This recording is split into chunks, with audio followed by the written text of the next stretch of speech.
Iran ও যুক্তরাষ্ট্রের মধ্যকার কূটনৈতিক এবং সামরিক উত্তেজনা এখন তুঙ্গে। ইউরেনিয়াম সমৃদ্ধকরণ স্থগিত করার বিষয়ে তেহরানের একটি প্রস্তাব প্রত্যাখ্যান করেছে ওয়াশিংটন। এদিকে লোহিত সাগর ও হরমুজ প্রণালী ইস্যুতে ইরানকে অর্থনৈতিক সন্ত্রাসবাদের দায়ে অভিযুক্ত করেছেন মার্কিন ভাইস প্রেসিডেন্ট জেডি ভ্যান্স। বিস্তারিত নাইম আহমেদের ডেস্ক রিপোর্টে। কালার এক্সপার্ট ডার্ক স্যাপ এবং মাইল্ড অন হ্যান্ডস টেকনোলজি সমৃদ্ধ অরিক্স অ্যাডভান্স ডিটারজেন্ট পাউডার আপনার লন্ড্রি এক্সপার্ট। নিউ ইয়র্ক টাইমসের এক প্রতিবেদনে বলা হয়েছে, তেহরান আগামী 5 বছরের জন্য ইউরেনিয়াম সমৃদ্ধকরণ স্থগিত করার প্রস্তাব দিয়েছে। তবে হোয়াইট হাউস দাবি করেছে এই স্থগিত অন্তত 20 বছরের জন্য হতে হবে।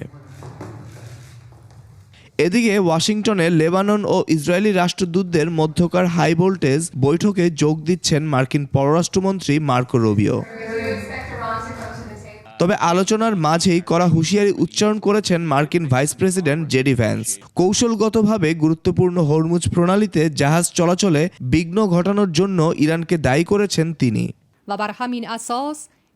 অন্যদিকে ইরানের ইসলামী বিপ্লবী গার্ড এক বিবৃতিতে জানিয়েছে, তাদের প্রকৃত সামরিক সক্ষমতার অনেক কিছুই এখনো অপ্রকাশিত। যুদ্ধ দীর্ঘায়িত হলে তারা এমন কিছু প্রযুক্তি ও সক্ষমতা প্রদর্শন করবে যা শত্রুপক্ষের কল্পনারও বাইরে। এই উত্তপ্ত পরিস্থিতিতে গভীর উদ্বেগ প্রকাশ করেছে জাতিসংঘ।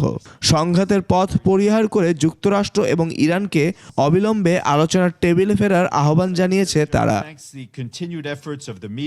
Naim Ahmed, desk report, 21 television.